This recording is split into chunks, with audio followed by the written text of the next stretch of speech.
Joining me right here beside me is Waleed Phares. He is here from Washington, D.C. So glad you are in with this. What do you make of what you heard today, what you know about the region and how sensitive it is? What we heard today is what we heard also over the past 2 years and what we collected from the region as a whole. It seems that there has been two problems. One has to do with the Obama administration general policy with regard to Libya. Which Hillary Clinton did take a lot of questions on. Yes, she was responsible for that policy at the time. But then there is another aspect that has to do with domestic policy, how to inform the American public about what we're doing in foreign policy.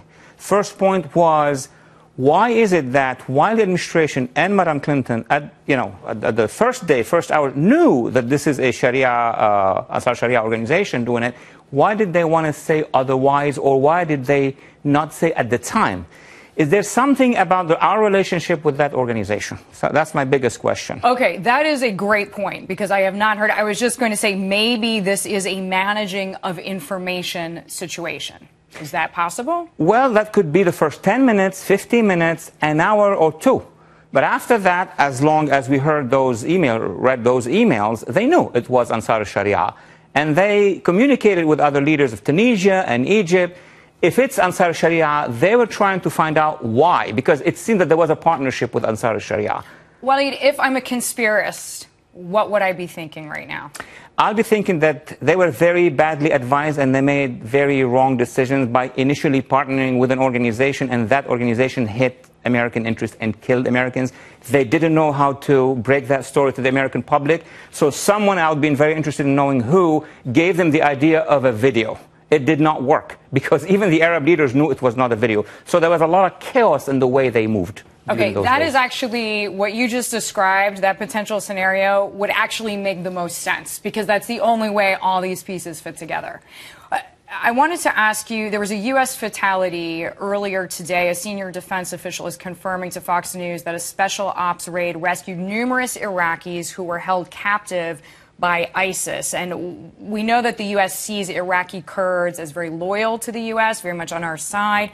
How many more operations like this do you think should be happening? That is to say, the U.S. putting itself on the line for Iraqi Kurds. It tells us a lot about the nature of our alliance with the Kurds. Very close with them. They have been providing us with a lot of information, a lot of intelligence.